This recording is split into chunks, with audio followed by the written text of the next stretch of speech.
یہ جیسے میں نے پہلے کہا کہ کوئی غریب لوگ نہ تھے. پرانے عہد نامہ میں سے میرے ساتھ حوالہ نکالیں گے آپ. یسائی نبی کا صحیفہ اس کا 60واں باب ہے.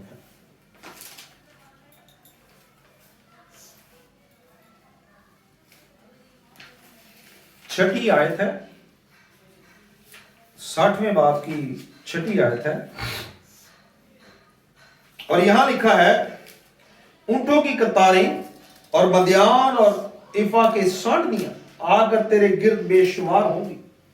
وہ سب سبا سے آئیں گے اور سونا اور لبان لائیں گے اور خداوند کی حمد کا اعلان کریں گے. یہ مجوسیوں کے حوالہ سے ایک بڑی پیشین گوئی تھی. پرانے عہد نامہ میں ان کے متعلق بہت زیادہ بات کی گئی, اور دانیل نبی ایک ایسا نبی گزرا ہے پرانے عہد نامہ میں جسے نبوکدنصر بادشاہ نے مجوسیوں کا سردار مقرر کیا تھا.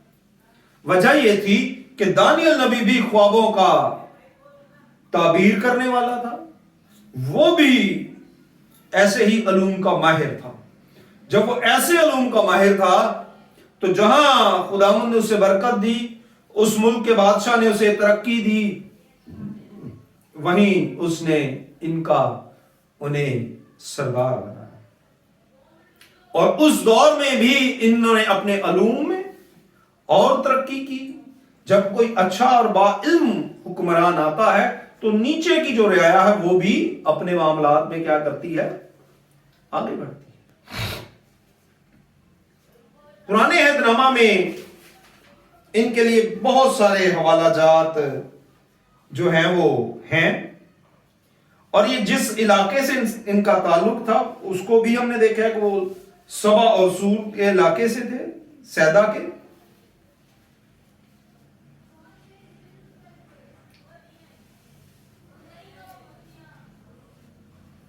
ایک اور حوالہ میرے ساتھ دیکھیے گا,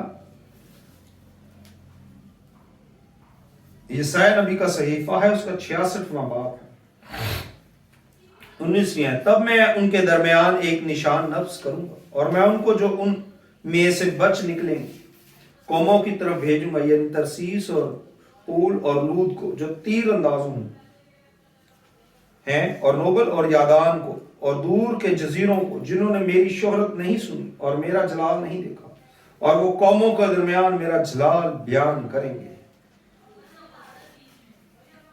خداوند 20ویں آیت لکھا, اور خداوند فرماتا ہے کہ وہ تمہارے سب بھائیوں کو تمام قوموں میں سے گھوڑوں اور رتھوں پر اور پالکیوں میں اور خچروں پر اور سانڈیوں پر بٹھا کر خداوند کے ہدیے کے لیے یروشلیم میں میرے کوہ مقدس کو لائیں گے, جس طرح بنی اسرائیل خداوند کے گھر میں پاک برتنوں میں ہدیہ لائیں. یہ آپ دیکھ سکتے ہیں کن کن سواریوں کو استعمال کرتے تھے, گھوڑوں پر, رتھوں کو اور پالکیوں پر. جیسے میں نے پہلے کہا کہ یہ امیر لوگ تھے, عمراء میں سے تھے. اب جب یہ قافلے کی صورت میں آئے ہیں نا یروشلیم میں, تو جب انہوں نے ہیرودیس بادشاہ سے پتا کیا کہ بھائی یہاں پہ ہم آئے ہیں, یہاں بادشاہ ہے جو کہ پیدا ہوا ہے, اب آگے جس بندے سے پوچھ رہے ہیں وہ بھی بادشاہ, انہیں کیا ہو یہ کیا ہو گیا. اب یہ جو آئے ہیں وہ جانتا تھا ہیرودیس, کیسر اگسطس جو تھا, جو کہ لوکا کی انجیل میں سے ہم دیکھتے ہیں جس نے اسم نویسی کا کہا تھا, وہ اس وقت بوڑھا ہو چکا تھا. وہ کیا ہو چکا تھا, اب اس کی حکومت بھی جانے والی تھی. وہ سارے حکمران پریشان ہو گئے کہ یہ کیا سین ہے. اور جو ہیرودیس کے لیے لفظ اس کو لقب دیا گیا تھا, استعمال کیا جاتا ہے, وہ یہ تھا کہ اسے بھی یہودیوں کا بادشاہ کہا جاتا تھا. اسے بھی یہودیوں کا کیا کہا جاتا تھا, بادشاہ کہا جاتا تھا. اب مجوسیوں نے آ کے ڈائریکٹ اسی سے سوال کر دیا کہ بھائی جو یہودیوں کا بادشاہ پیدا ہے وہ کہاں ہے. جب اس نے ان لوگوں نے آ کے اس سے پوچھا, نہ بھی یہ تو آئے تھے گھوڑوں پہ, اب ان کی اپنی حکومت کمزور تھی، یہ تو خود چاہتے تھے کہ ہم کہیں کوئی ایسا ہمیں زور آور بادشاہ مل جائے تاکہ ہم روم سے اور دیگر حکومتوں سے اپنی چھین کے ان کی تو اپنی حکومت قائم کر لیں۔ ہیرودیس ڈر گیا، انہوں نے کہا بھیا تو گھوڑوں پر آئے ہیں، ایسا ہے کہ ان کی علم بھی پکا ہے۔ ہیرودیس بھی اس بات کو جانتا تو وہ گھبرا گیا، ڈر گیا۔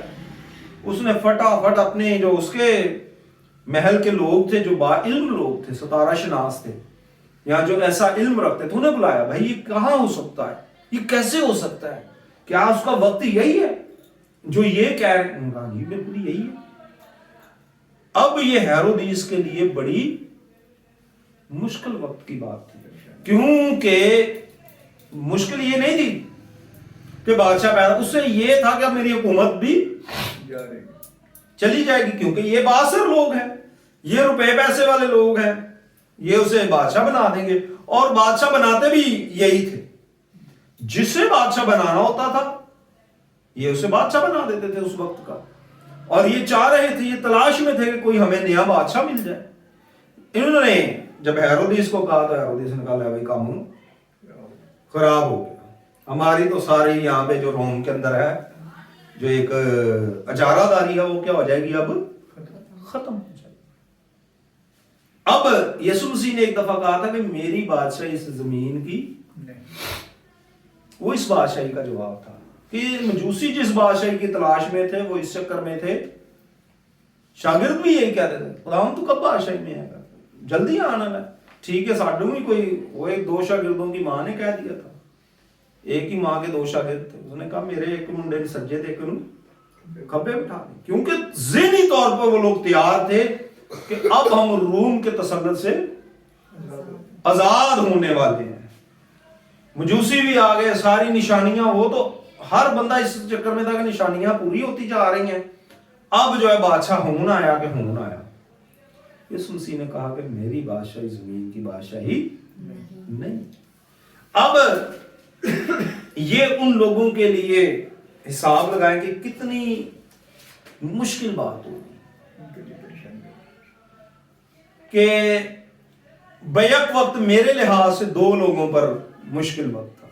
حکمران اس لیے پریشان تھے کہ ہماری حکمرانی جانے والی ہے، اور جو یسوع مسیح کے جب وہ جوان ہوئے، روئے زمین پر رہے، تو جو اس کے ساتھ تھے وہ اس لیے پریشان تھے کہ جدوں اے حکومت چاہے گا تے سانوں پتہ نہیں کی عہدہ مل جائے گا۔ وہ آپس میں ہر وقت وہ کہتے ہیں نا چنجے لڑاتے رہتے تھے کہ پتہ نہیں سانوں کچھ نہ کچھ مل جائے۔ اسی لیے تو انہوں نے پام سنڈے کے روز بڑے جی استقبال کر دیا تھا، اپنے درختوں کی وہ تھی ڈالیاں بچھا دی تھی، کپڑے بچھا دیے ہوئے، بادشاہ کا استقبال کر رہے تھے۔ ذہنی طور پر سب لوگ تیار تھے کہ بادشاہ، ستارے نے بھی رہنمائی کی، اسی جگہ پر وہ آیا جہاں پر، کیونکہ اسی کی روشنی میں وہ مجوسی چل کے آئے تھے، وہ اپنے علم کے مطابق بالکل ٹھیک چل کر آئے، لیکن جہاں تک ان کے علم کی بات تھی وہ یہ تھی کہ ان کا علم انہیں اس جگہ تک لے کر آیا تھا، ان کا علم اس جگہ پر لے آیا تھا، لیکن آگے کیا ہوا؟ آگے پھر خدا کا کام شروع ہوتا ہے۔ آگے کیا ہوا؟ میرے ساتھ حوالہ دیکھیے گا 12ویں آیت سے۔ اور ہیرودیس کے پاس پھر نہ جانے کی ہدایت خواب میں پا کر دوسری راہ سے اپنے ملک کو سارا علم، ساری شان و شوکت، سارا جاہ و جلال ایک منٹ میں ختم ہو گیا۔ جب خدا ان کی طرف سے ہدایت ملی کہ ٹھیک ہے تہاڈا علم ٹھیک سی، تہاڈے علم نے ٹھیک نشانہ لگایا، ٹھیک کم ہو گیا، اتوں تک ٹھیک سی تہاڈی گل، کیونکہ یہ بادشاہی زمینی نہیں ہے، لہذا تمہیں واپس لاؤ، کیونکہ خداوند جو ہیں وہ زمین پر لڑائی نہیں بلکہ صلح ہے، اسی لیے اسے سلامتی کا شہزادہ کہا گیا ہے۔ سلامتی کا شہزادہ آیا ہے سلامتی کے لیے، لڑائی کے لیے نہیں۔ یہ لوگ کس چکر میں آئے تھے؟ جنگوں کے لیے، گھوڑوں پر بیٹھ کر آئے تھے۔ ہیرودیس کے لیے سب سے بڑی مشکل بات یہ تھی کہ یہ گھوڑوں پر بیٹھ کر آئے تھے۔ یہ سائے نبی کے 66ویں باب نے ہم نے پڑھا کہ یہ کہاں کس پر بیٹھ کے آئیں گے؟ پالکیوں پر، یہ سانٹنوں پر، یہ گھوڑوں پر، ایک بڑا جلوس لے کر آئے۔ ہیرودیس کی تو بیچارے کے سانس خشک ہو گئے کہ یہ کیا سین ہو گیا بھائی، یہ تو نیا کوئی قبضہ گروپ شروع ہونے لگا۔ لیکن خداوند نے سلامتی کے شہزادے کو جب دنیا میں بھیجا خدا باپ نے، تو اس نے ساتھ ہی سلامتی بھی بھیجی۔ وہ ساری ان لوگوں کی پلاننگ یا جو سمجھنے کے دم جنگل میں آگ لگی ہوئی تھی، وہ شانت ہو۔ خدا نے کہا نہیں ٹھیک ہے آپ جاؤ۔ ہمارا خدا محبت، کلام کی سب سے چھوٹی بھی آیت ہے کہ خدا محبت ہے۔ اور پھر مقدس یوحنا رسول کے انجیلی بیان کے 3 باب کے 16ویں آیت میں بیان کرتا ہے کہ خدا نے دنیا سے ایسی محبت رکھی کہ اس نے اپنا اکلوتا بیٹا، خدا کی یہ محبت تھی۔ اور جب محبت کوئی کسی سے کرتا ہے تو وہ لڑائی کے لیے نہیں کرتا، وہ اس کی بہتری کے لیے کرتا ہے، وہ اس کی ترقی کے لیے کرتا ہے، وہ اس کی برکت کے لیے کرتا ہے، اس کی نجات اور رہائی کے لیے بات کرتا ہے۔ آج ہی شام میں ہم کہیں عبادت پر تھے تو وہاں سیکھ رہے تھے کہ ہمارے ملک کی ایک بڑی جماعت ہے جس کا نعرہ ہے کہ روٹی کپڑا اور مکان۔ روٹی کپڑا مکان تو دنیا میں مل جاتا ہے۔ خداوند یسوع نے کہا کہ آسمان کے پرندوں کو دیکھو، نہ بوتے ہیں نہ، پھر بھی خدا انہیں مہیا کرتا ہے، اور تمہاری قدر تو ان سے بھی۔ یہی بات ہے، ہم روز صبح بھوکے ضرور اٹھتے ہیں لیکن رات کو بھوکے سوتے نہیں۔ یہ خدا کا فضل، یہ اس کی محبت ہے۔ لیکن وہ میری اور آپ کی نجات کا کام دنیا میں کوئی نہیں کر سکتا۔ مجھے اور آپ کو بچانے کے لیے وہ صرف اپنے بیٹے کو بھیجتا ہے اور وہی بچاتا ہے۔ اور بچاتا کس کے وسیلے سے ہے؟ اپنے بیٹے کے وسیلہ سے۔ اس سلسلے کو مزید ہم جاری رکھیں گے۔ یہاں آج پہلا ٹاپک ہے، ابھی سٹارٹ کیا ہے۔ جیسے جیسے ہم گہرائی میں جائیں گے، ابھی ہم مجوسیوں کو، گڈریوں کو بھی دیکھیں گے، آگے گڈریوں پر دیکھیں گے ہم، پھر ستارے کے حوالے سے دیکھیں گے، پھر اور پیشین گوئیوں کے حوالے سے آنے والے دنوں میں ہم خداوند کے کلام میں سے سیکھتے جائیں گے۔ میری کوشش ہے کہ انٹرسٹنگ مضمون بناتا جاؤں۔ آپ لوگ اس کو مزید اچھے طریقے سے سیکھنا چاہتے ہیں تو اپنا کوئی بھی سوال ہو، اگر نہ بات سمجھ آ رہی ہو تو مجھے کامنٹس کر کے بتا سکتے ہیں، اس میں ہم مزید بہتری کو پیدا کریں گے۔ خداوند آپ سب کو بڑی برکت